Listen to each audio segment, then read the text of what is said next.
Kita tidak boleh membohongi Tuhan. Sebenarnya kita telah menerima mukjizat. Tuhan memberkati kita. Tuhan menyertai kita. Itu mukjizat Tuhan. Mukjizat yang terbesar ini nafas kehidupan yang ada. Di mana kita dapat berdiri semua hari ini, di mana kita dapat memuji Tuhan. Itu adalah mukjizat yang terbesar. Amin. Amin. Akui semua. Engkaulah sumber. Engkaulah sumber pengharapan. Yang lain Yesus, kuasamu sanggup.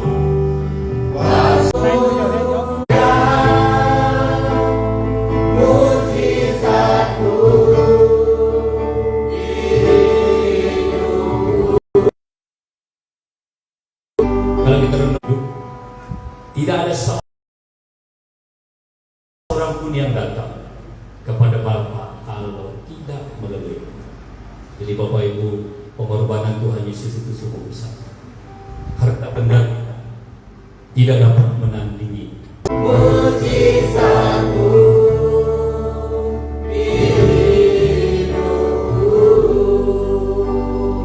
Terima kasih Tuhan karena saat itu aku hidup kami seterusnya. Baik bagi anak-anak kami yang akan kami serahkan sijil baptisan mereka diserta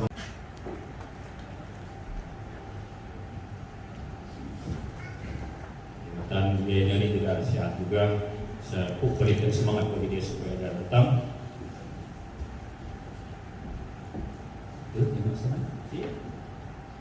Oke. Josephine mana dia?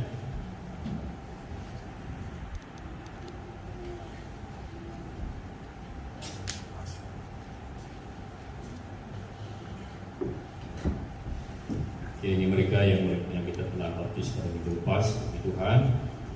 Dan seterusnya Solomon, Tiana juga.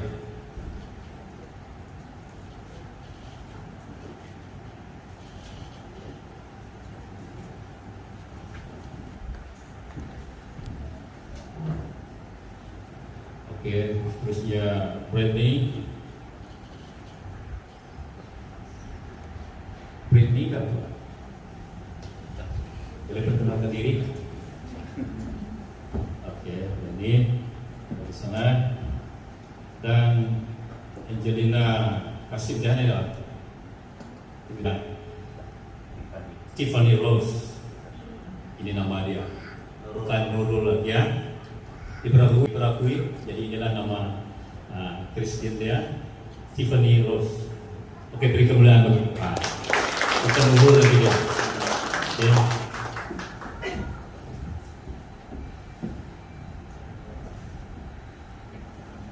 Ya, dengan ini saya beri masa bagi pastor untuk mendoakan mereka dan terus akan membawa kita dalam sesi ketemuan. Terima kasih. Minta dengan segala hormatnya jemaat Tuhan, kita berdiri bersama-sama menyokong ketujuan Tuhan yang sudah mengakui Tuhan Yesus sebagai Tuhan dan Juru Selamat mereka.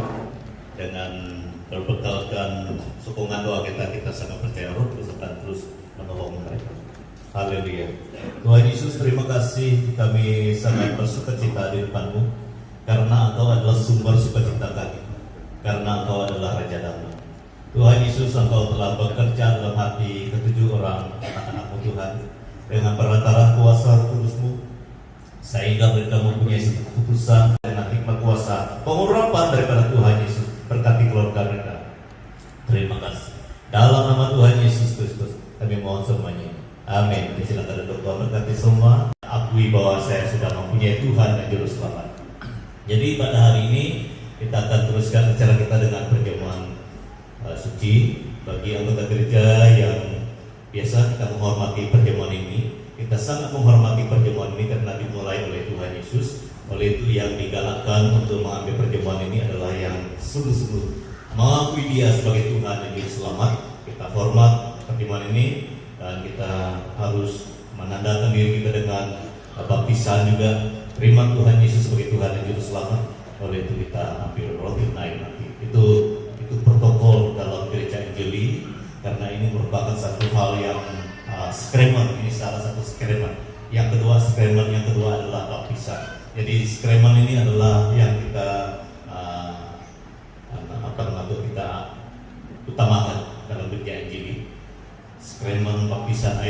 dengan sakramen perjamuan. Oleh karena dia adalah sakramen artinya acara yang tinggi, acara yang harus dihormati. Oleh itu tidak sembarangan orang mengambil roti dan air. Oleh itu kita harus hormat dengan itu. Mari kita melihat dalam Matius 26 sebagai satu dasar yang kita pakai untuk mengambil roti dan air. Kita membaca firman Tuhan dari Matius 26 ayat 26 sampai yang ke 29. Matius 26 ayat 26 sampai 29. Untuk mempersiapkan hati kita mengambil roti dan air, kita membaca firman Tuhan ini. Ayat 26 katakan, dan ketika mereka sedang makan, Yesus mengambil roti, mengucap berkat, memecah-mecahkannya, lalu memberikannya kepada murid-muridnya dan berkata, ambillah, makanlah, inilah tubuhku. 27. Sesudah itu ia mengambil cawan, mengucap syukur, lalu memberikannya kepada mereka dan berkata, minumlah kamu semua dari cawan ini, sebab inilah darahku, darah perjanjian yang ditumpahkan bagi banyak orang untuk pengampunan dosa. Akan tetapi aku berkata kepadamu, mulai dari sekarang aku tidak akan minum lagi hasil pokok anggur ini sampai pada hari aku meminumnya, yaitu yang baru bersama-sama dengan kamu dalam kerjaan Bapakku. Mari kita berdoa. Tuhan, Engkau memulai perjamuan ini bersama dengan murid-murid-Mu, diteruskan sampai ke rasul-rasul, sampai ke hari ini. Kami harus menghormati ini, karena roti itu adalah lambang kepada tubuh-Mu, dan air itu adalah lambang kepada darah-Mu. Tuhan, sentuh hati kami dengan kuasa Roh Kudus-Mu, agar kami selalu menghormati Engkau, baik dalam perjamuan ini maupun dalam kehidupan kami sehari-hari. Biarlah Engkau terus ditinggi, terus diagungkan, dimuliakan melalui kehidupan kami. Dalam nama Tuhan Yesus Kristus kami mohon semuanya. Amin. Ya, dengan segala hormatnya diminta hambanya datang bersama-sama untuk mempersiapkan meja perjamuan ini. Nanti roti ini akan diagih-agihkan kepada kita semua, dipegang dulu, dan kita akan makan dan minum bersama. Kita akan standby saja, roti dihidangkan kepada semua kita. Kita pegang dan kita akan makan bersama dan minum bersama.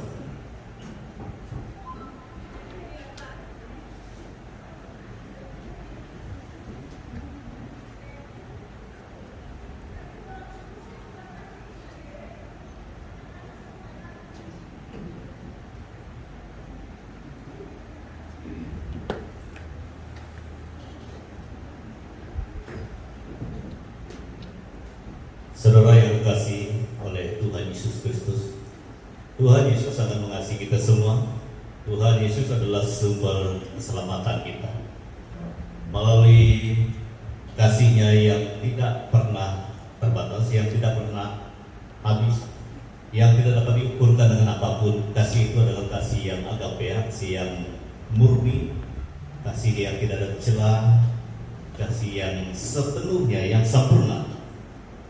Manusia tidak mempunyai kasih Tuhan, hanya Tuhan yang memiliki kasih-Nya diberikan dalam hati kita, sehingga kita juga ada ciri-ciri kasih Tuhan dalam hidup kita, dan kita mampu mengasihi orang lain karena ada Tuhan, ada Roh Tuhan di dalam kita. Itu nilai-nilai kasih agape. Oleh itu saudara, Yesus telah memberikan satu simbolik seperti ini supaya kita ingat akan Dia. Ada dua kalimat yang saya ingatkan waktu kita mengambil perjamuan ini. Yang satu adalah persekutuan. Karena murid-muridnya dan Yesus selalu ada persekutuan, dan ditandai dengan satu acara yang spesial, yaitu perjamuan. Dia mengambil roti, memberi mereka roti dan air, supaya mereka ingat ada persekutuan mereka dengan Dia. Kita adalah anak Tuhan, kita adalah hamba Tuhan, kita adalah gereja Tuhan. Kita juga ada dan sudah ada persekutuan kita dengan Tuhan. Persekutuan itu artinya ada satu kerjasama kita dengan Tuhan. Kita berdoa, Tuhan memimpin kita. Kita melayani, Tuhan memimpin kita. Kita melakukan segala sesuatu dalam kehidupan kita, kita sangat percaya Tuhan menyertai kita. Persatuan. Yang kedua yang sangat kuat juga adalah kesatuan. Kesatuan ini adalah melekat tidak pernah terpisahkan. Karena persekutuan itu banyak menceritakan tentang aktiviti kita bersama dengan Tuhan. Aktiviti kita bersama dengan Tuhan itu namanya persekutuan. Tetapi kesatuan ini sangat kuat juga. Kita bersatu dengan Tuhan. Hari Isnin sampai hari Minggu kita tetap bersatu dengan Tuhan. Apapun yang kita lakukan, kita ingat bahwa kita milik Tuhan, Tuhan bersama kita. Kita tidak akan hidup sembarangan, saudara. Kita tidak akan hidup sesuai dengan keinginan daging, sesuai dengan keinginan dunia ini. Itu sebabnya Yesus mau kita mengambil roh kita itu, supaya kita ingat bahwa kita ada kesatuan dengan Dia. Hidup ini adalah kesempatan. Hidup ini untuk melayani Tuhan. Jangan sia-siakan waktu yang Tuhan beri. Hidup ini hanya sementara. Sementara kita hidup untuk Tuhan. Ini juga ada kaitan dengan message yang saya berikan pada hari ini. Demikian juga apabila kita mengambil roti dan air, karena manusia ini selalu lupa, dia selalu mengingat-ingat. Jadi puji Tuhan karena satu kali kita ingat, oh ada kesatuan saya dan Tuhan. Saya bukan milik Tuhan. Hidup ini bukan milik kita sendiri, saudara. Hidup ini bukan milik kita sendiri. Hidup ini sudah ditebus. Tuhan Yesus menebus kita. Dia membayar harga. Sebenarnya kita ini mati, harus dihukum. Tetapi Dia jangan hukum. Saya mengganti mereka. Di salib Dia menggantikan kita semua. Sudah selesai, 2000 tahun yang sudah berlalu sudah selesai. Dia katakan dari salib, Dia katakan sudah selesai. Oleh itu kita harus serius ikut Tuhan. Jangan kita tidak serius Tuhan. Jangan kita main-main ikut Tuhan. Jangan kita main-main ikut Tuhan, saudara. Karena Dia tidak main-main mati untuk kita. Dia tidak main-main mati untuk kita, saudara. Dia serius dengan kasih, Dia mati untuk kita. Oleh itu apabila kita mengambil air dan roti, oh saya ada kesatuan dengan Tuhan. Dua perkara ini jangan lupa. Persekutuan kita, kerjasama kita dengan Tuhan, kesatuan kita, tidak ada terpisahnya kita dengan Tuhan. Kita tetap bersatu. Hari Isnin sampai hari Minggu tetap bersama dengan Tuhan.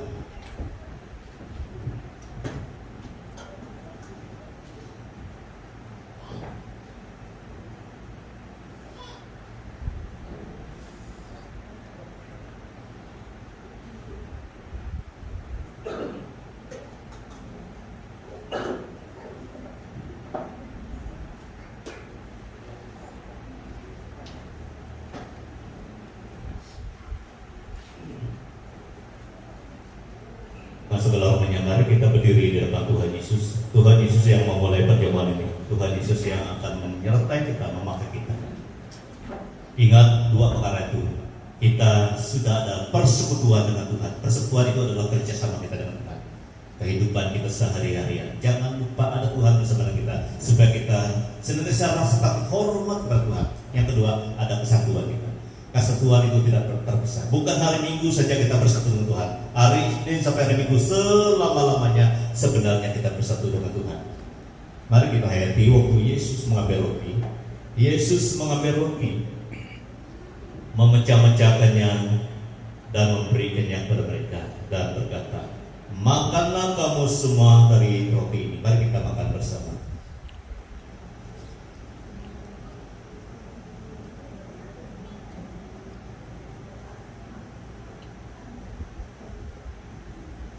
Lalu Ia mengambil cawan dan memberikannya kepada mereka. Minumlah kamu semua dari cawan ini, karena ini adalah darah perjanjian yang dimeteraikan bagi menyelamatkan manusia. Mari kita minum bersama.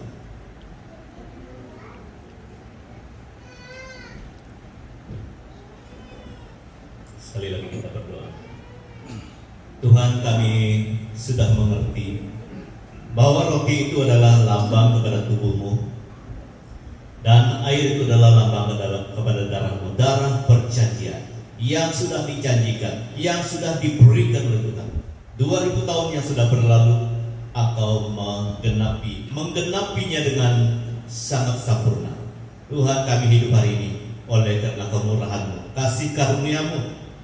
Engkau telah menebus kami. Sebenarnya kami ini harus dihukum oleh karena dosa dan kejahatan. Tapi puji Tuhan, Engkau penuh dengan kasih. Engkau telah menebus kami. Engkau telah menggantikan kami. Kami tidak jadi dihukum. Kami telah diselamatkan oleh karena iman kami kepada karya salib-Mu, Tuhan. Berkati kami, pimpin kami sampai selama-lamanya. Berkati hidup kami, berkati masa depan kami, keluarga kami. Tuhan berkati. Dalam nama Tuhan Yesus kami mohon semuanya. Amin, amin. Silakan duduk, Tuhan berkati kita semua. Ini merupakan kehendak Tuhan. Tuhan mau kita selalu ingat Dia. Jangan lupa Tuhan. Tuhan seperti yang dilakukan oleh kita semua, khususnya bagi slogan yang selalu dibawa oleh ketua DKK kita, God is good.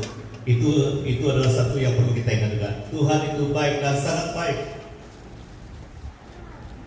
Setiap hari, siang dan malam, Dia sangat baik.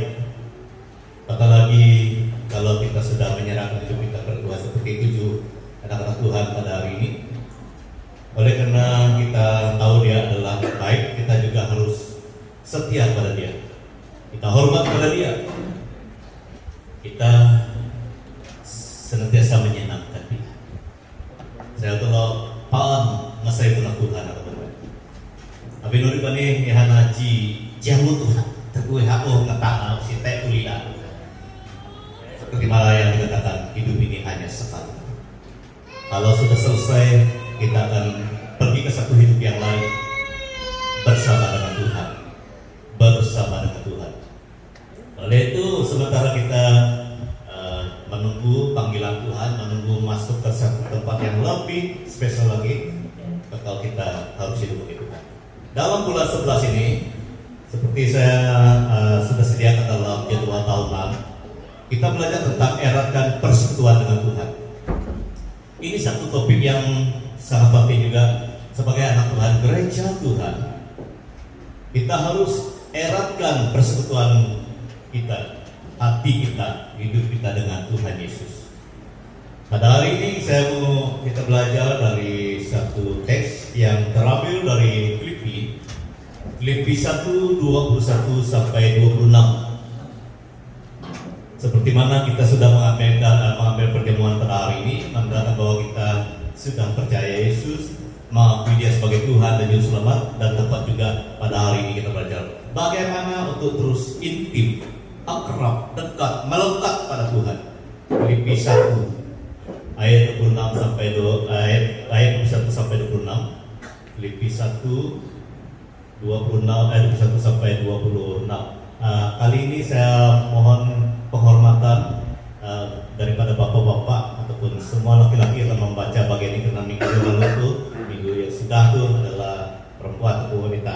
Minggu ini kita memberi penghormatan kepada bapak-bapak ataupun semua laki-laki untuk membaca bagian ini. Filipi 1 ayat 1 sampai 26. Sedia bapak-bapak dan semua laki-laki. Filipi 1 21 sampai 26. 1 2 baca. Karena bagiku hidup adalah Kristus dan mati adalah keuntungan. Tetapi jika aku hidup di dunia ini, itu berarti bagiku bekerja memberi kuat. Jadi mana yang harus kupilih, aku tidak tahu. Aku didesak dari dua pihak.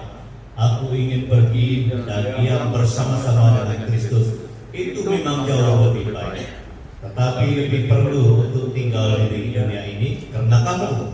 Dan dalam keyakinan ini, taulah aku akan tinggal dan aku bersama-sama lagi dengan kamu.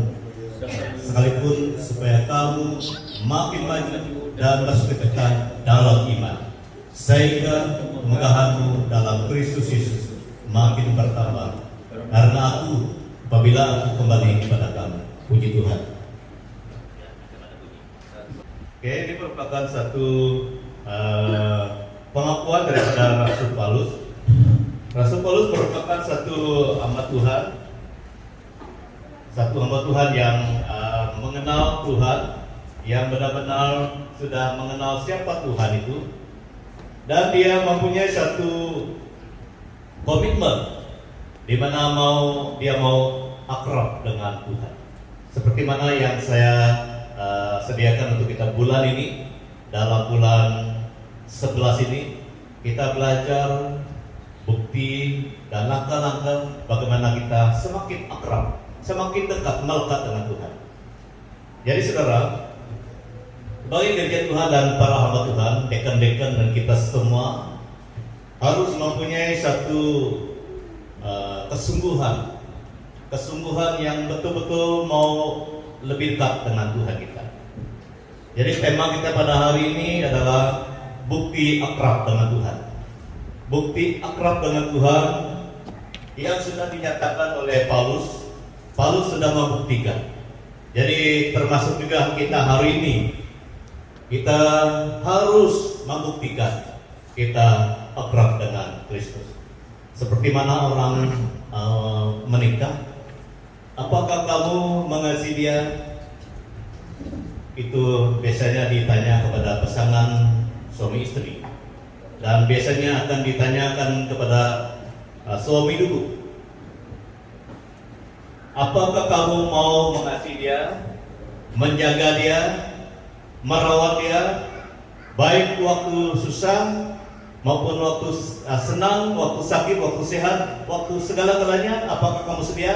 Biasanya akan dijawab, ya, saya bersedia. Dan begitu juga dengan perempuan. Biasanya ini merupakan satu permintaan sebenarnya, permintaan daripada kita semua, mulai dari Tuhan Yesus sampai kepada hamba Tuhan, sampai kepada semua anggota gereja termasuk keluarga. Kita sebenarnya mengharapkan supaya janji itu, ikrar itu betul-betul terjadi. Mulai daripada mereka dinikahkan sampai selama-lamanya, ada buktinya. Sama juga dengan kita mengikuti Tuhan. Mengikuti Tuhan ini mempunyai bukti. Bagi kita ada bukti mau akrab, mau dekat, betul-betul mau bersatu dengan Tuhan, kita perlu membuktikan itu. Jadi semua teks yang kita belajar pada hari ini merupakan bukti nyata yang dikeluarkan, yang dinyatakan oleh Rasul Paulus dan dilihat oleh jemaat Filipi, jemaat Efesus, jemaat Tesalonika, Korintus, dan semua jemaat di Asia Tengah. Mereka melihat, oh benar, ini merupakan hamba Tuhan yang betul-betul membuktikan bahwa dia ikut Tuhan Yesus. Dia sudah sukses membuktikan. Termasuk juga kita hari ini, saudara. Kita harus membuktikan bahwa kita sudah ikut Tuhan. Kita mau sungguh-sungguh membuktikan bahwa kita mau dekat dengan Tuhan Yesus. Jadi ada 3 perkara. Ada 3 perkara dari bagian ini yang boleh menolong kita, yang boleh memberi kita semangat, memberi kita langkah-langkah bagaimana kita betul-betul mau akrab dengan Tuhan. Yang pertama, next, itu adalah hidup bagi Kristus. Hidup bagi Kristus dibuktikan oleh Rasul Paulus dan harus dibuktikan oleh kita juga sebagai gerejanya. Apanya? Ayat 1 firman Tuhan berkata demikian, karena bagiku hidup adalah Kristus dan mati adalah keuntungan. Dan itu dibuktikan oleh Paulus. Setelah dia mengenal Yesus, setelah dia mengenal siapa Tuhan Yesus, dia betul-betul ada satu perubahan. Sebelum dia mengenal Yesus, dia punya sasaran lain. Dia mau menyatakan bahwa dia adalah orang Farisi yang tekun dengan hukum Taurat. Hukum Taurat tidak salah, itu adalah starting point. Tetapi dia tidak kenal Yesus. Dia belum kenal Yesus pada masa itu. Apabila dia sudah kenal Yesus dan mendengar suara Yesus, ada satu perubahan. Kita juga sama, saudara. Termasuk saya. Sebelum kita kenal Yesus, kita punya hidup lain. Kita punya cakap pun lain. Kita punya kareta pun lain, saudara. Kita punya kebiasaan lain. Dulu waktu belum kenal Tuhan Yesus, belum jadi Kristen, orang pergi ke gereja. Jadi kita punya planning lain, kita pergi ke satu tempat yang lain. Tetapi apabila kita sudah mengenal siapa Tuhan yang begitu baik, yang mengasihi kita, kita punya kebiasaan diubah Tuhan, perlu diubah Tuhan. Baru kita dapat membuktikan bahwa kita mau akrab dengan Yesus. Seperti mana Paulus, dia diubah sehingga dia mau hidup bagi Tuhan Yesus. Jadi saudara, ini perlu ada dalam kehidupan kita. Next. Yang pertama itu adalah karena bagiku hidup bagi Kristus. Hidup bagi Kristus. Itu sebabnya saya katakan setiap apapun yang kita lakukan itu adalah pelaburan kita. Baik pelayanan kita maupun doa kita, persembahan kita, komitmen kita. Kamu datang repair tempat ibadah ini, itu tidak sia-sia saudara. Itu adalah pelaburan masing-masing. Siapa yang datang, siapa yang buat, itu pelaburan dia. Tidak akan hilang saudara. Tidak akan hilang. Itu membuktikan bahwa kita mau hidup bagi Kristus. Ada peluang kita melayani. Ada peluang kita membuktikan bahwa kasih kita pada Tuhan, kita buktikan saudara. Jadi terlalu banyak cara-cara dan keadaan maupun tempat kita boleh membuktikan bahwa kita mau hidup bagi Kristus, bukan hanya menjadi pastor saja, bukan hanya menjadi deacon saja, tapi seluruh hidup kita saudara, seluruh hidup kita harus buktikan bahwa kita hidup bagi Kristus. Ada satu hamba Tuhan yang saya kagum. Saya sudah lama kenal hamba Tuhan ini, saya belajar daripada pengajarannya dan memang tidak sempurna, ada juga kekurangan. Memang semua kami pastor-pastor tidak ada yang sempurna, termasuk pendeta-pendeta. Tidak ada yang sempurna, memang ada juga kekurangan masing-masing. Tetapi satu yang saya belajar daripada dia sudah tua dan ada beberapa kali dia datang diri. Dia adalah seorang yang melayani Tuhan umur yang masih muda. Dia melayani Tuhan sampai hari ini. Jadi dia sangat diberkati Tuhan, namanya Dr. Stephen Tong. Dr. Stephen Tong ini merupakan seorang yang begitu giat menginjil, melayani. Jadi Tuhan memberi dia harta. Dia adalah orang kaya saudara, orang kaya. Apabila Tuhan memberkati dia tidak hanya memperkayakan dirinya, memperkayakan keluarganya, tidak saudara. Pengakuannya berkata, Tuhan mempercayakan saya banyak harta. Jadi saya harus melabur dalam pekerjaan Tuhan. Kalau kita melihat Indonesia, banyak gereja-gereja yang mereka buat bersama-sama dengan tim, termasuk juga sekolah-sekolah Injil dan juga satu tempat museum Kristen yang terbesar di Indonesia mereka punya. Dan pelaburannya di sana terlalu banyak. Dan beberapa tahun yang lalu dia katakan, kalau saya mati, kata dia, saya hanya memberi sedikit saja kepada anak-anak saya dan keluarga saya. Saya harus mengajar mereka supaya mereka berdikari, kata mereka. Kata dia, ini pengakuannya. Saya harus mengajar mereka supaya mereka berdikari, mencari dan juga melabur sendiri. Jadi kebanyakan aset saya yang tinggal nanti saya serahkan kepada gereja. Saya serahkan kepada gereja. Ini pengakuan dia. Itu bukan main-main, sudah ditandatangani. Jadi ini adalah orang yang betul-betul hidup bagi Tuhan. Dia tidak hanya melihat dirinya dan keluarganya, dia melihat pekerjaan Tuhan. Kalau kita melihat pekerjaan Tuhan, itu bukti kita melihat Tuhan. Jadi saudara, apakah selama ini kita hidup bagi Tuhan dengan sepenuhnya? Kalau kita sungguh-sungguh mempunyai asa, mempunyai tekad, mempunyai kerinduan untuk akrab dengan Tuhan, kita pasti mau hidup bagi Kristus seperti yang dikatakan oleh Paulus.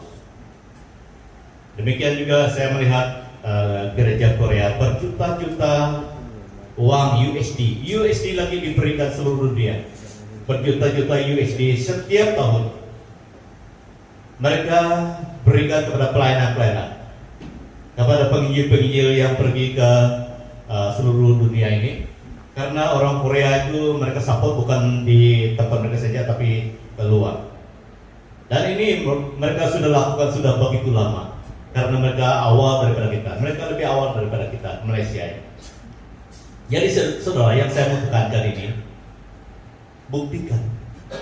buktikan kita betul-betul mau hidup bagi Kristus. Ada bukti dia. Kita terlibat di dalam pekerjaan Tuhan. BM Kasih Karunia adalah Tuhan punya. Kami dan kita hanya mengelola. Yang mempunyai pelayanan ini, yang mempunyai tugas ini adalah Tuhan Yesus. Jadi mari kita sama-sama melabur doa kita, melabur uang kita, melabur harta kita. Karena firman Tuhan katakan, apa yang kita tabur dalam kerjaan Tuhan, dalam pekerjaan Tuhan tidak akan hilang, saudara. Matius katakan, pelaburan kita di bumi ini boleh dicuri, boleh hilang, boleh hancur, tetapi pelaburan kita dalam pekerjaan Tuhan, dalam kekekalan Tuhan, dalam kerjaan Tuhan tidak hilang, saudara. Jadi Stephen Tong merupakan contoh yang satu yang saya angkat. Banyak lagi, ramai lagi yang hidup bagi Kristus seperti itu. Jadi itu sebabnya kita harus mengajar anak-anak kita juga. Kami hidup, ini adalah kesaksian kami. Kami mengajar anak kami sejak kecil. Kalau kamu diberi anti 10 ringgit, 1 ringgit itu harus bagi kepada Tuhan. Mereka sudah biasa. Itu adalah persepuluhan. Dan kita harus latih mulai dari keluarga kita. Dan kita memang berusaha mengajar diri kita, keluarga kita, supaya ada tanda-tanda kita hidup bagi Kristus. Yang kedua, karena bagiku hidup adalah Kristus dan mati adalah keuntungan. Mati adalah keuntungan. Ini juga satu perkara yang sangat penting yang perlu kita pahami. Kenapa Paulus katakan mati adalah keuntungan? Karena keuntungan yang dia dapat itu adalah janji Tuhan, hal yang kekal. Kekekalan daripada Tuhan itu sebabnya dia menulis dalam 2 Korintus 4 ayat 18. 2 Korintus 4 ayat 18. Sebab kami tidak memperhatikan apa yang kelihatan, melainkan yang tak kelihatan. Karena yang kelihatan itu adalah sementara, sedangkan yang kelihatan itu adalah kekal. Itu yang menjadi prinsip orang yang mau hidup bagi Tuhan dan percaya kematian itu adalah mendatangkan keuntungan. Karena di sanalah kita akan bertemu dengan Tuhan. Di sanalah kita akan mengalami janji Tuhan yang sepenuhnya, upah kita daripada Tuhan. Itu sebabnya dalam satu slogan ataupun satu prinsip seorang hamba Tuhan yang coba menjelaskan tentang kehidupan kita. Kehidupan kita di bumi ini memang ada, tetapi ada satu lagi kehidupan yang di surga. Dan apabila kita mati ataupun meninggal dunia ini, kita tutup mata kita di bumi ini, tetapi buka mata kita di surga. Artinya kita selesai hidup kita di bumi ini dan kita mulai kehidupan yang baru di surga. Buka mata di kerjaan surga. Itu sebabnya kalau kita berdoa, saya sudah paham ini. Karena kita tidak tahu bila masa Tuhan mau kita tutup mata kita yang di bumi ini dan buka mata kita yang di surga saja. Itulah saya hati-hati berdoa bagi orang sakit. Karena saya tidak tahu mungkin apakah masa ini ataupun bilakah masa dia akan bertemu dengan Tuhan. Saya tidak tahu. Itulah saya katakan, saya selalu berdoa, Tuhan, kalau kehendakmu kau sembuh, memang tidak ada yang mustahil. Tetapi kalau engkau mau dia kembali kepada engkau, saya pun tidak berani menahan, karena itu adalah hak Tuhan. Jadi kita harus tahu bahwa itu sebabnya Paulus katakan mati adalah keuntungan. Keuntungan itu adalah dia buka mata di surga dan dia mengalami janji Tuhan, dia melihat Tuhan, dia bersama dengan Tuhan. Tidak ada lagi susah, tidak ada lagi sakit. Itu sebabnya dalam satu lagu kayan itu katakan, daleh usite lunu usite kate usite prala kuring laguna. Ngiom firman Tuhan. Sesuai dengan firman Tuhan itu benar.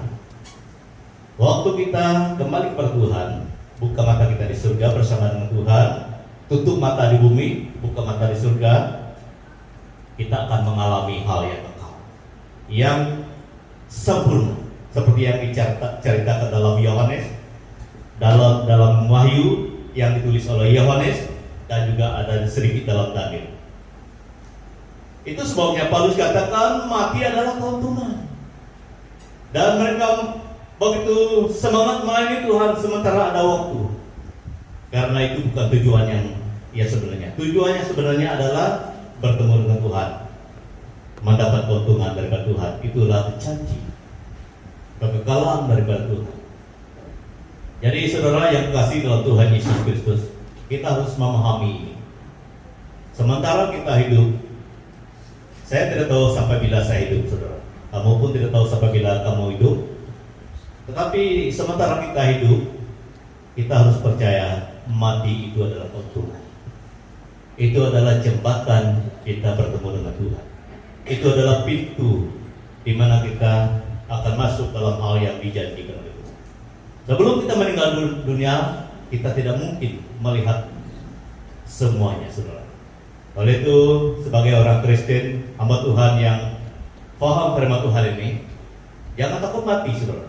Jangan takut dipanggil Tuhan, karena itu merupakan keuntungan bagi kita bertemu dengan Tuhan, mengalami janji Tuhan. Saya selalu berdoa kalau saya pergi kemana-mana. Dulu waktu saya pergi ke luar negara bersama dengan tim misi ke Korea. Waktu itu kalau tidak silap saya ada satu kapal Malaysia yang jatuh ataupun yang hilang sampai hari ini tidak jumpa. Kalau tidak silap saya waktu itu lah. Tapi saya berdoa, Tuhan ada masalah. Tapi hal-hal yang berkaitan dengan kehidupan dan kematian manusia ini, Engkau yang berkuasa. Kami sedang berangkat Tuhan, kami tidak boleh cancel. Kami tidak mungkin cancel perjalanan kami karena kami sudah mau pergi. Tapi saya berdoa Tuhan, apapun yang terjadi, saya melangkah dengan penuh kepercayaan kepada Engkau. Kami berjalan terus. Begitu juga tim yang lain. Kami tidak boleh cancel walaupun ada masalah di dalam penerbangan waktu itu. Ada masalah penerbangan. Kami jalan. Sampai hari ini Tuhan masih memberi kesempatan. Ini bukan karena kekuatan saya, tapi ini adalah kesempatan daripada Tuhan.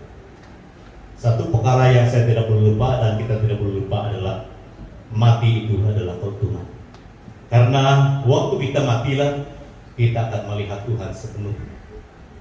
Waktu itulah kita akan melihat kerajaan surga sepenuhnya. Yang kedua, bukti kita erat dan mau erat kepada Tuhan adalah kita hidup memberi buah. 22 sampai 23.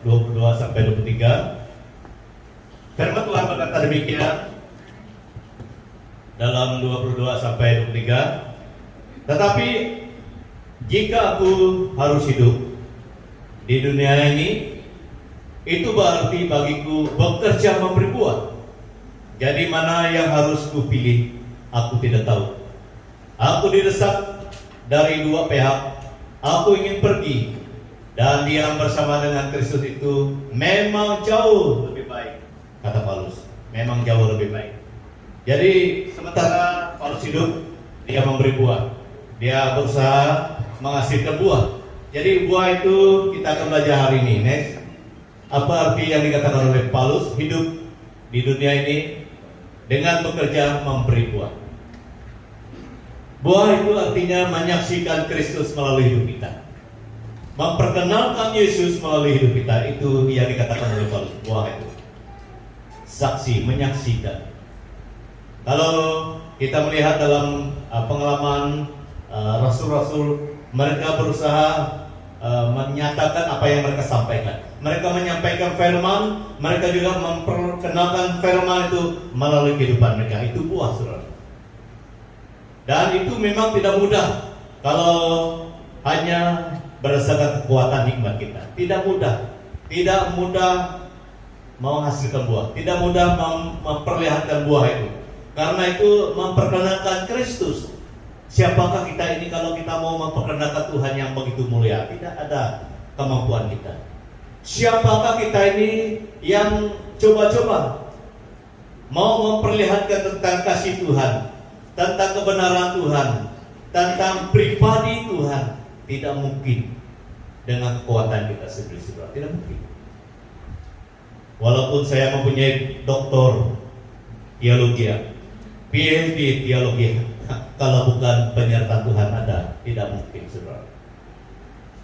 Ini ada sangkut pautnya, ada kaitannya dengan kehadiran Tuhan menyertai kita, saudara. Tanpa penyertaan Tuhan dalam hati dan hidup kita, dalam perantaraan kuasa Roh Kudusnya, tidak mungkin kita dapat menghasilkan buah itu. Karena buah itu adalah memperkenalkan tentang Tuhan yang sempurna, tentang kasih-Nya yang tidak ada celah, tentang kebenarannya yang tidak ada tandingannya di bumi. Tidak mungkin dengan kekuatan diri kita sendiri, tetapi dengan kekuatan Tuhan kita boleh. Itu sebabnya Yesus telah mencatat ini supaya kita ikut langkah-langkah itu. Dalam Matius 28 kita perhatikan mulai dari ayat 18 sampai 20. Dia mulai dengan kata-kata begini, segala kuasa di surga dan di bumi telah diberikan kepadaku. Dia perkenalkan itu dulu, kuasa itu, kuasa di surga dan di bumi telah diberikan kepadaku, kata Yesus. Telah diberikan kepada Yesus. Lepas itu dia katakan oleh itu, pergilah. Sesudah dia memperkenalkan bahwa dia berkuasa di surga dan di bumi, barulah dia berkata, pergilah, jadikanlah semua bangsa muridku. Oleh itu kita boleh memperkenalkan Tuhan, memberitakan Tuhan. Kita perhatikan mulai dari Yerusalem. Yerusalem itu adalah tempat kediaman yang paling dekat. Yerusalem.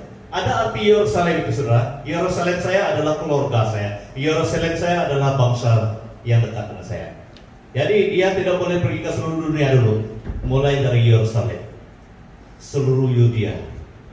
Seluruh Yudea itu sesudah kita mulai dari yang dekat, semakin luas lagi Yudea itu. Karena Yudea itu adalah besar daripada Yerusalem. Contohnya Sarawak dalam Malaysia. Jadi Sarawak itu adalah seperti Yerusalem, dan Malaysia itu adalah seluruh Yudea. Samaria itu adalah bangsa lain. Dan yang terakhir sekali ke seluruh dunia. Jangan kita fokus kepada yang jauh, yang dekat ini belum pasti. Ini penting, saudara. Kita harus menjadikan diri kita hamba Tuhan, gereja Tuhan, menghasilkan buah, memperkenalkan Kristus mulai dari yang dekat, saudara. Jangan sibuk saya sangat setuju dengan majelis gereja. Kita tidak perlu terlalu sibuk mau pergi menginjil jauh sana. Yang dekat ini pun belum pasti. Saya sangat setuju. Itu firman Tuhan. Itu adalah langkah-langkah dari firman Tuhan. Yerusalem, seluruh Yudea, Samaria sampai ke ujung bumi. Sudah sangat teratur Tuhan berikan kepada kita, saudara. Jadi mari kita berdoa. Saya pun masih bergumul dengan istri bagaimana memperkenalkan Kristus dalam keluarga. Kami berusaha dan kami banyak kekurangan, banyak kegagalan kami. Saya terus terang saja, kami selalu gagal. Tapi kami tidak mudah putus asa. Kami teruskan. Kami masih berusaha, saudara. Kami masih belajar. Kami tidak sempurna. Kita harus sama-sama belajar, saudara. Jangan berhenti, jangan menoleh ke belakang. Kita harus teruskan. Kita memang ada masanya gagal, tapi berusaha Tuhan akan tolong. Ya pasti kita harus bersama dengan Tuhan. Masih kebuang, selagi ada masa. Next, yang kedua, ingin dia bersama dengan Kristus itu memang jauh lebih baik. Ini harus ada dalam hati kita. Harus ada kerinduan kita. Jangan kita mau selama-lamanya di dunia ini. Harus ada keinginan kita mau bersama dengan Kristus. Supaya kita rajin melabur dalam pekerjaan Tuhan. Supaya kita rajin berdoa. Supaya kita rajin memberitakan firman Tuhan. Supaya kita rajin melakukan pekerjaan Tuhan. Karena sudah tiba masanya, akan tiba masanya kita akan bertemu dengan Kristus. Itu yang dikatakan oleh Paulus. Itu memang jauh lebih penting. Tapi sebelum ke tempat itu saya harus menghasilkan buah, kata Paulus. Saya harus memperkenalkan Kristus. Kita juga harus sama seperti itu. Jangan lupa itu. Itulah Billy Graham, Dr. Billy Graham katakan, ada beberapa kali saya this world is not my home. My home is heaven. Ini pengakuan orang yang betul-betul kenal Tuhan. Dunia ini bukan rumah saya, tetapi rumah saya adalah di surga. Sama juga yang dikatakan oleh Paulus. Ingin diam bersama dengan Kristus itu memang jauh lebih baik. Tetapi sebelum ke tempat itu, saya harus mengasihi Tuhan. Harus memperkenalkan Kristus, kata Paulus. Kita harus ada komitmen seperti itu. Itulah sebabnya kita membaca dari satu teks yang ditulis oleh Paulus sendiri, Kisah Rasul 20 ayat 24. Tetapi aku tidak menghiraukan nyawaku sedikit pun, asal saja aku dapat mencapai garis akhir dan menyelesaikan pelayanan yang ditugaskan oleh Tuhan Yesus kepadaku, kata Paulus, untuk memberi kesaksian tentang Injil kasih karunia. Jadi dia tidak menghiraukan cabaran-cabaran. Memang begitu banyak cabaran yang dihadapi oleh Paulus. Itu saya selalu katakan, saya dengan Paulus lebih menderita daripada saya hari ini. Paulus sungguh-sungguh, kenapa saya tidak boleh sungguh-sungguh seperti Paulus? Sedangkan dia lebih menderita daripada saya. Saya harus banding seperti itu supaya saya semakin bersemangat. Karena ada sesuatu yang diingat oleh Paulus. Walaupun saya menderita di bumi ini, tapi keinginan saya yang terbesar, kata Paulus, adalah bertemu dengan Kristus. Jadi kita harus menjadi orang Kristen seperti itu, saudara. Dunia ini bukan segala-galanya. Dunia ini bukan rumah kita yang kekal. Tetapi dunia ini adalah sementara saja. Ini adalah perhentian. Dan firman Tuhan sudah menjelaskan bahwa ada yang lebih kekal. Yang memang kekal itu adalah tempat bersama dengan Kristus. Yang terakhir pada hari ini, untuk membuktikan bahwa kita erat dengan Tuhan adalah kita hidup sebagai teladan. Ini pun tidak mudah, saudara. Ini pun tidak mengambil 1-2 hari. Ini selama hidup kita harus berjuang. Kita harus berjuang menjadi teladan. Saya sebagai pastor pun belum pas. Atau orang itu ada juga marka dia tapi tidak 100%. Mau belajar terus menjadi teladan, tidak mudah, saudara. Tidak mudah. Tapi Tuhan tahu kita tetap berjuang, tetap mau menjadi teladan.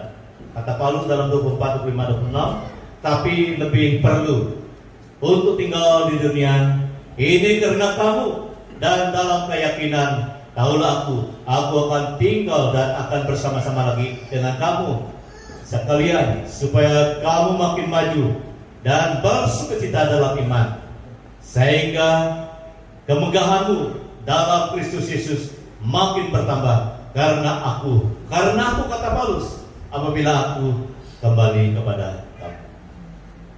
Jadi ini adalah teks yang luar biasa daripada Paulus. Karena Paulus ini bukan menulis sembarangan, dia dipimpin oleh Roh Kudus. Dan itu juga adalah pengalaman dia. Next.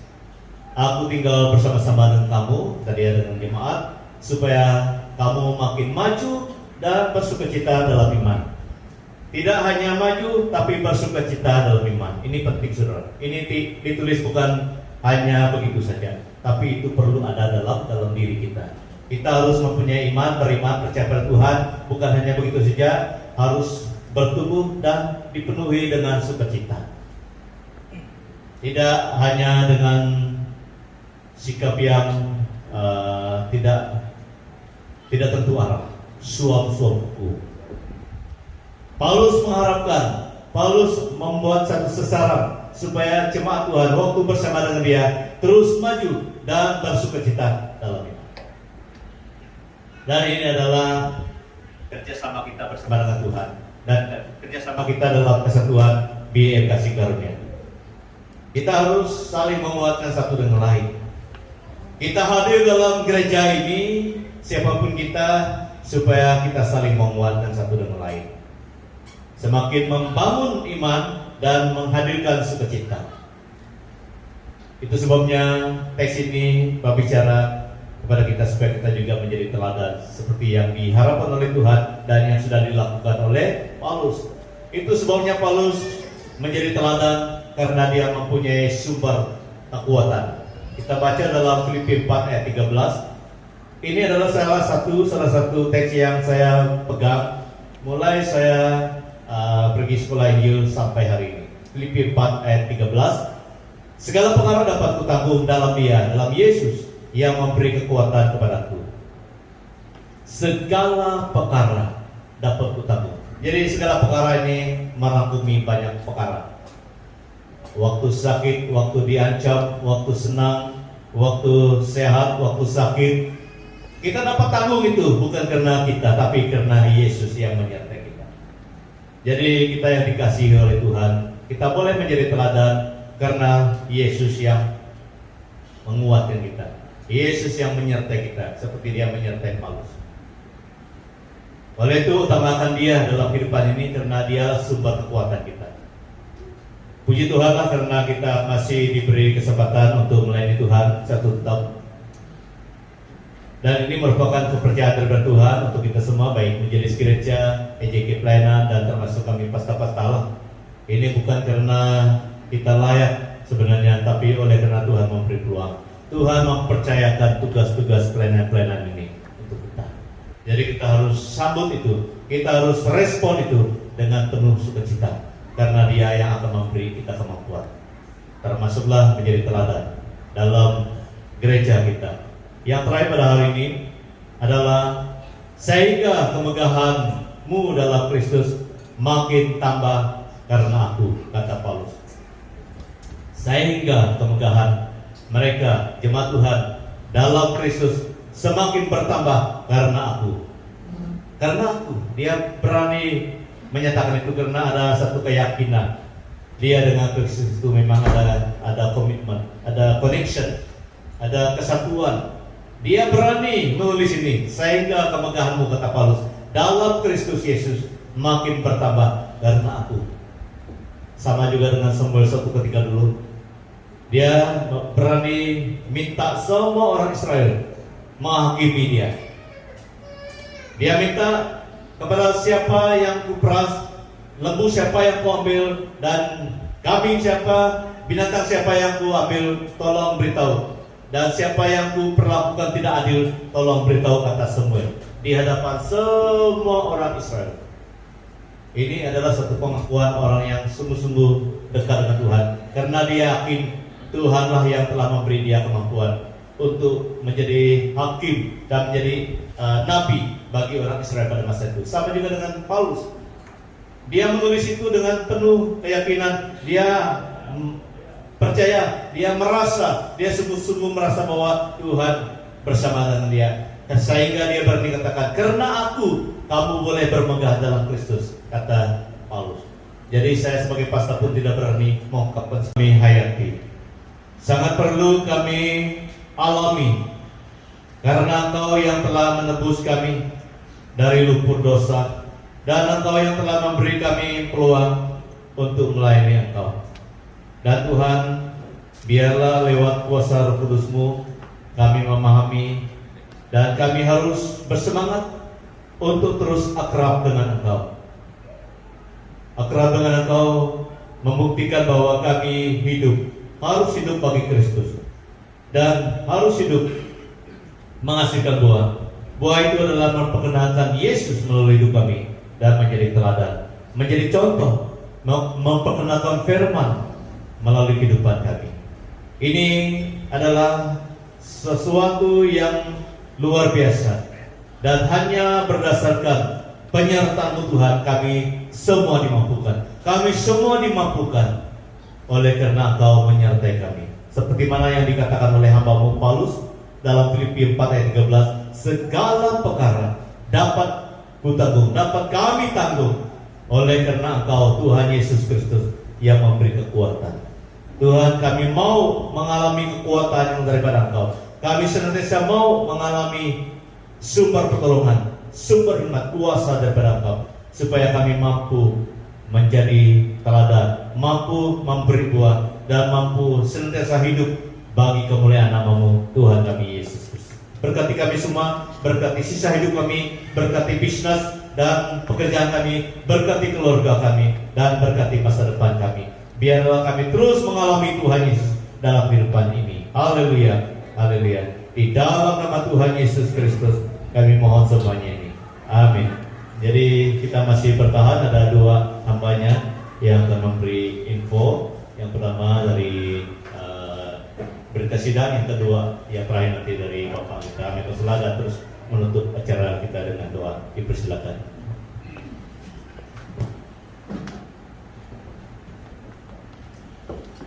Ya, saya percaya kita sudah berganti dengan firman Tuhan yang telah disampaikan oleh Pastor kita. Oke, minta maaf. Pada 9 hari bulan 11, yaitu pada 2 hari Rabu,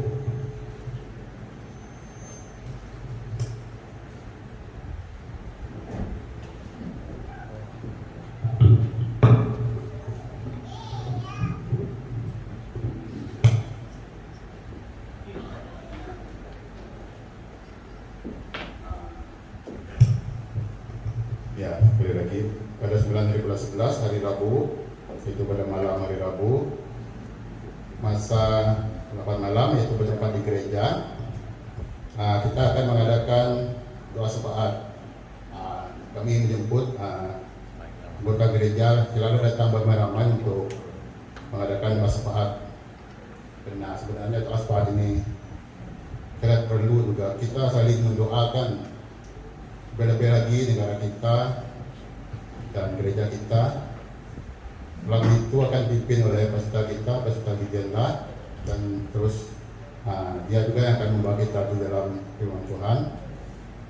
Dan pada 13 bulan 11 ini, pada hari Ahad minggu hadapan, ibadah mingguan kita akan dipimpin oleh Ibu Bojan Berang. Khotbah akan dibawa oleh Ustaz Pahan, dan penyambut tetamu untuk itu juga untuk pelayanan guru kanak-kanak juga akan menyambut tetamu biasa. Pada minggu hadapan kita akan mengadakan 2 tangguh dijalankan untuk kita akan mengadakan 2 tangguh sambutan Hari Kanak-kanak Sedunia dan untuk umum.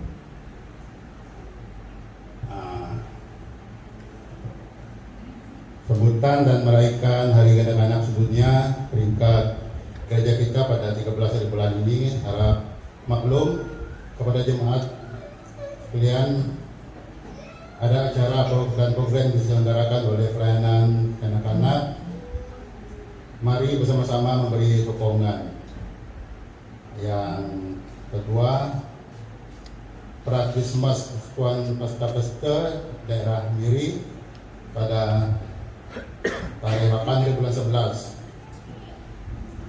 2022, masa pukul 6 petang, bertempat di Miri.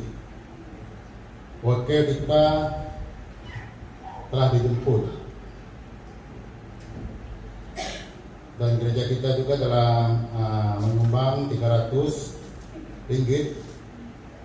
Dan sekalian Gideonlah sekeluarga akan ditemani oleh dekan-dekan yang menghadiri majelis berkenaan. Ya, kita akan menghantar wakil bersama dengan peserta keduanya. Dan ketiga, majelis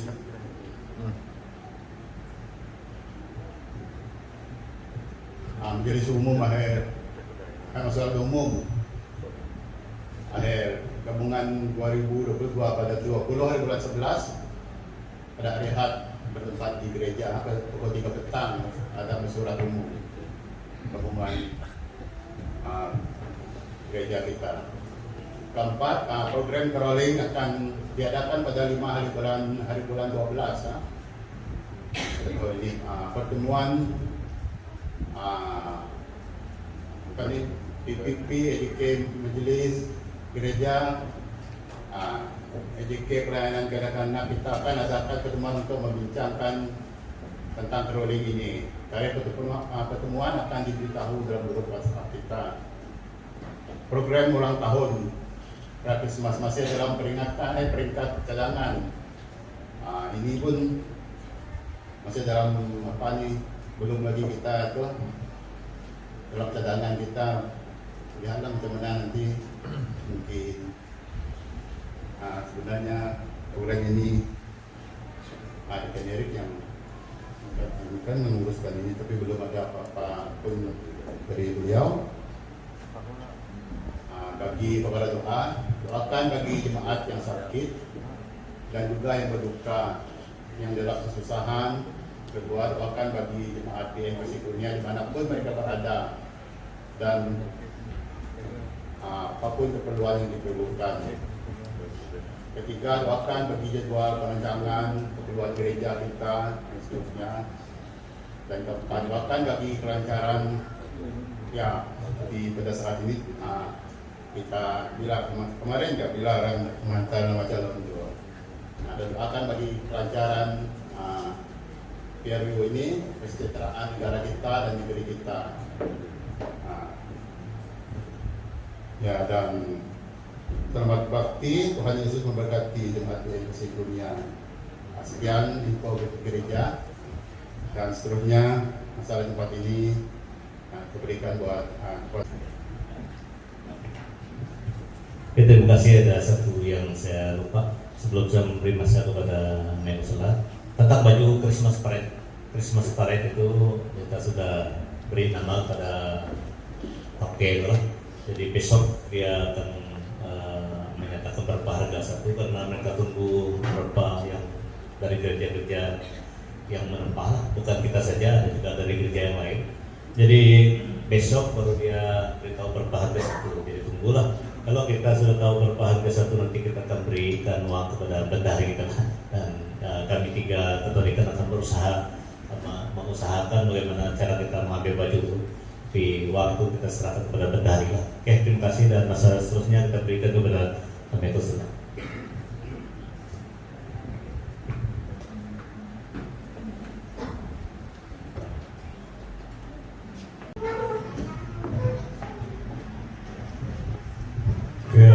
Terima kasih. Inilah dalam kadang-kadang masalah mic kita, kalau bagaimana lancar pun info, jadi ada interrupt lah, so, harus diperbaiki. Terima kasih atas info. Sebelum kita berdoa sebagai doa penutup, saya ambil satu ayat, sebab saya rasa dalam kita hidup pada lagi dalam kita menghadapi berbagai keadaan. Dalam Yakobus 4 ayat 17, Yakobus 4 ayat 17 mengatakan, jadi jika seorang tahu bagaimana ia harus berbuat baik, tetapi ia tidak melakukannya, ia berdosa. Kita tambah duit di up, kita tambah duit di sana, kita menang. Okay?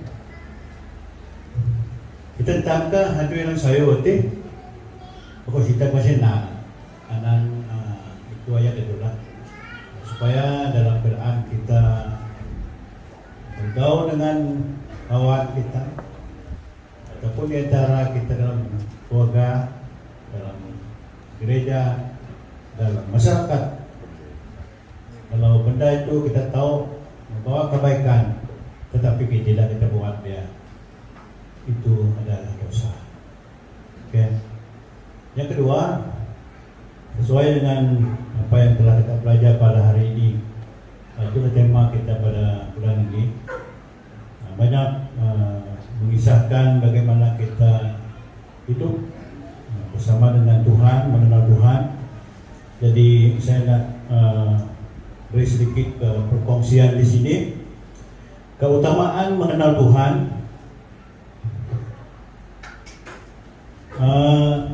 Yang pertama, kita semakin mengenal Dia. Yang kedua, kita semakin mengasihi Dia. Dan yang ketiga, kita semakin memuliakan Dia. Apabila kita mengenal Tuhan, apabila kita mendekati Tuhan, apabila kita ada dalam persekutuan, itulah dia baiknya. Kita mengenal Tuhan, kita akan semakin mengenal Dia, semakin mengasihi Dia, semakin memuliakan Dia.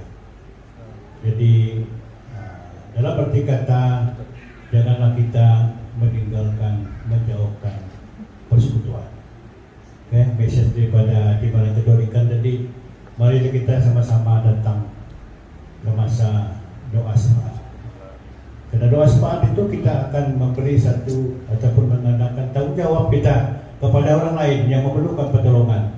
Kita tidak dapat hantar apa yang kita nak bantu, tetapi berdoa untuk dia juga salah satu cara kita membantu. Terima kasih atas salah satu tema yang sangat tepat pada bulan ini, supaya kita lebih mengenal Tuhan, mendekati Tuhan dalam apa-apa perkara ataupun hidup kita. Oke, jadi ya memang kemarin adalah hari penamaan Cadun. Itu supaya kita sentuh betul. Sudah ada tuh, ya, sudah ada tuh. Itulah ayat tadi dalam Yakobus tadi. Kalau kita tahu benda itu bagus, kita buat. Kalau kita rasa dia tidak bagus, jangan buat. Ya. Oke, supaya saya kata ini kamu buat, itu jangan, tidak. Itu adalah pilihan kita sendiri, karena kita tahu kita perlu buat sesuatu yang baik. Oke, doakan saya sendiri. Itulah saya keluar masuk jadi orang minta IC saya sebab mereka urus perjalanan heli. Saya cepat beritahu kalau nak jadwal heli, saya kata oke, yang jauh dulu. Itu pengalaman saya dengan Datuk Lihan dulu. Kalau kita pergi pagi, ada kurang sedikit peluang hujan lah. Jadi kita pergi yang jauh-jauh dulu. Itu saya kata tadi, ya macam itu kan. Itu pengalaman saya. Tapi kalau itu sudah jadwal. Doakan kami yang berjalan. Kita berjalan pun bagi saya bukan nak beritahu rakyat supaya kamu ini jangan tidak. Saya menjalankan tugas saya karena saya dalam kerajaan. Karena kita masih ada kerajaan. Yang pilihan rakyat ini adalah untuk seberang sana. Kerajaan kita memang kita ada. Oke, apa yang saya sebut karena saya masih dalam kerajaan. Kalau kita tidak sebut berkenaan dengan politik dan parti tidak. Itu saya jalan dalam kapasiti saya sebagai kekitangan kerajaan. Kalau kita doakan bagi perjalanan rakyat kita dimanapun kita pergi, bukan hanya untuk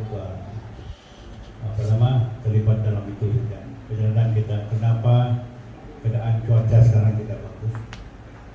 Ya, puji Tuhan semalam ada salah satu daripada rakan kami dari Dato' Arong balik dari sana, terlalu di top jalan. Dato' Arong begitu dia okey lah, walaupun saya fikir dia sudah menurut kita lah kubang lah kalau dia ambil belah tak nak mentahar kita ya. Okey, buat begini kita dekat dua aja. Kita lupa ada musuh laut. Okey, jadi saya nak cuma nak beri galakan ataupun beri semangat untuk kita untuk terus berbakti menjalankan pelayanan kita. Dan terima kasih kepada usaha kebaikan kita dan yang lain. Dan di sini saya ingin mengatakan memang macam itulah kita punya usaha ni. Memang dia awal-awal dia beritahu saya semalam kami balik dari Merundi, mungkin saya terus pergi kenawit kita dia. Saya pikir dia bohong. Main-main saya semalam pukul 11 saya tengok dia post gambar durian. Durian macam mana ini sebelah? Saya sudah sampai kenawit kita dia. Berarti dia tidak ada hari ini, memang dia tu sibuk. Bukan saya buat kata ini kenapa juga kamu pilih dia susah tidak. dia boleh buat kerja dia, tapi kadang dia tertakluk kepada arahan orang lain. Kalau dia pergi Keramik semalam, ada hal ataupun urusan keluarga dia katanya. Walau bagaimanapun rekan-rekan yang ada sudah cukup kuat bersemangat bawa kita. So saya sangat kagum melihat kehadiran kita masa doa syafaat itu. Saya selalu sebut. So please sepakat berapa bulan 9 bulan ya, datanglah sebanyak perkara doa kita. Okay. Saya masih mengharapkan pastor mungkin cari cara mana yang lebih baik lagi cara kita buat doa syafaat supaya setiap yang hadir itu sekurang-kurang melibatkan diri lah. Okay. Kita boleh cari jalan. Oke, kepada yang telah baptis, kita ingatlah apa yang telah kita katakan sebelum kita mengambil keputusan itu. Lakukanlah, dan kita percaya Tuhan akan memberkati. Doakan bagi anak-anak kita yang jauh. Dan kalau tidak silap Ibu Sun sudah pergi KL kan, di mana? Itu adalah urusan pendidikan anak-anak kita. Yang lain yang belum mendapat tempat sekolah ataupun bekerja, kita akan berdoa. Oke, itu saja daripada saya. Jadi kalau ada apa-apa, kalau saya tidak ada dalam WhatsApp group, boleh WhatsApp direct bagi saya ataupun melalui pastor ataupun ketua dekan ada. Kami ada subgroup, dia boleh melalui mereka. Oke, mari kita berdoa sebelum kita keluar. Pimpin kita dalam doa. Ya, memang benar Tuhan, Engkaulah sahabat kami yang setia. Karena Engkau tidak meninggalkan kami, Engkau tidak lupa dengan kami. Engkau sentiasa memberkati kami, dan Engkau sentiasa melihat keperluan kami. Maka itulah kami ada seperti mana kami ada pada hari ini. Mulai daripada hari Isnin yang lepas hingga hari ini, kami telah menikmati berkat kasih anugerah Tuhan dalam setiap hidup kami. Apapun caranya Tuhan, jadi pada hari ini kami bersyukur dan berterima kasih atas kebaikan Tuhan. Lebih-lebih lagi Tuhan, persekutuan kami pada hari kami mulai dengan satu topik yang mengingatkan kami, yang mengarahkan kami, yang mendorongkan kami supaya kami sentiasa mengenal Tuhan. Terima kasih Bapa di surga, kami berdoa bagi setiap pribadi kami melangkah mulai daripada hari Isnin esok. Kami mohon penyertaan dan pemeliharaan Tuhan dalam setiap gerak-geri kami, dalam setiap pekerjaan kami, dalam setiap langkah kami. Dan biarlah kami sentiasa mengutamakan Tuhan dalam hidup kami, dari dalam apapun yang kami laksanakan. Karena apa yang kami lakukan itu tanpa Engkau Tuhan kami tidak dapat melakukannya. Terima kasih Bapa di surga, kami berdoa bagi setiap anak-anak-Mu jemaat gereja yang kasih kurnia Tuhan, baik yang ada di ruangan ini, yang telah menyembah Engkau, memujikan Engkau, bahkan yang telah memuliakan nama Engkau, baik melalui nyanyian dan pujian, baik melalui persembahan, baik juga dalam arti kami ingin bersatu dengan Tuhan di dalam perjamuan suci kami pada hari ini. Tuhan tolong kami Bapa. Kadang-kadang kami manusia Tuhan, kami tidak tahu yang mana yang baik, yang mana yang jahat. Tapi pada hari ini kami berdoa supaya Engkau terus bekerja dalam hati kami, supaya Roh Kudus-Mu Tuhan memenuhi hati kami, supaya kami dapat melihat, supaya kami dapat mengenal apa yang baik itu, supaya kami terus melakukannya. Terima kasih Bapa, kami berdoa bagi saudara-saudari kami yang tidak sempat hadir, mungkin yang sibuk dengan tugas, mungkin yang ada urusan lain. Tuhan, kami berdoa dimanapun mereka berada, mohon lawatan Tuhan, mohon lawatan Roh Kudus bersama dengan mereka dimanapun mereka berada. Bahkan juga kami yang ada di sini, Tuhan, kami berdoa sekiranya ada di dalam ruangan ini yang dalam kelemahan tubuh, yang di dalam pergumulan apapun Tuhan, kami datang kepadamu karena Engkaulah sumber segala-galanya. Tuhan, tolong kami. Yang sakit Engkau sembuhkan, Jadi dalam pergumulan Tuhan, Engkau beri sukacita bagi kami. Haleluya Tuhan, terima kasih. Kami serahkan keadaan cuaca dalam masa ini Tuhan. Mohon supaya Engkau menjaga, memelihara kami. Bahkan juga Tuhan, kami tetap berdoa dalam kami menghadapi berbagai penyakit yang sering menyerang kami Tuhan.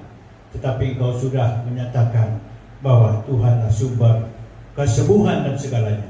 Kami mohon Engkau terus memberkati kami. Terpuji nama-Mu Bapa. Sebelum kami keluar tempat ini, bawalah kami pulang dengan sukacita ke tempat kami masing-masing. Dalam sisa hari ini Tuhan, kami duduk di tempat di dalam rumah kami.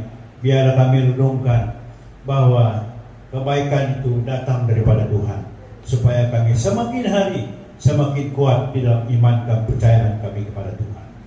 Haleluya Bapa, kami serahkan segala apa yang telah kami buat pada hari ini, baik dalam persembahan kami.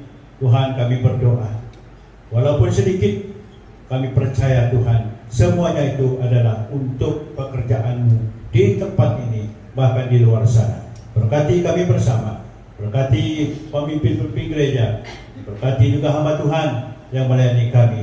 Biarlah kami sama-sama menikmati berkat, kasih dan anugerah Tuhan itu dari hari ke hari. Terima kasih Bapa. Dalam nama Tuhan Yesus kami berdoa serta mengucap syukur. Amin. Amin. Oke, terima kasih. Tuhan memberkati.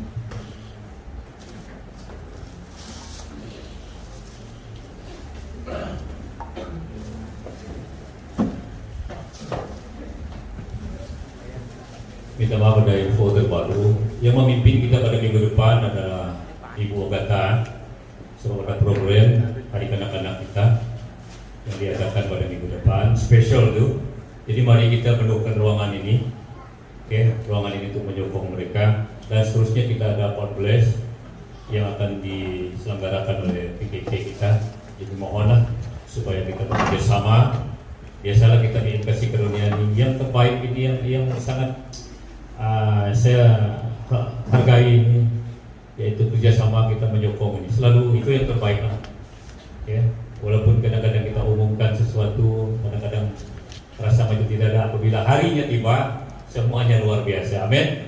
Apa yang ada kita bawa anak, kita berfungsi dengan anak-anak kita. Jadi sekali lagi saya mengucap syukur dan terima kasih, dan kiranya berkat Tuhan terus memberkati setiap anak-anak Tuhan yang telah menyumbang, membantu pelayanan PKK kita, sebab ini adalah satu aktiviti tahunan yang kita adakan bagi anak-anak kita untuk terus memberi semangat dorongan bagi mereka. Oke, itu saja daripada saya, sedikit penambahan. Kiranya Tuhan Yesus memberkati kita semua.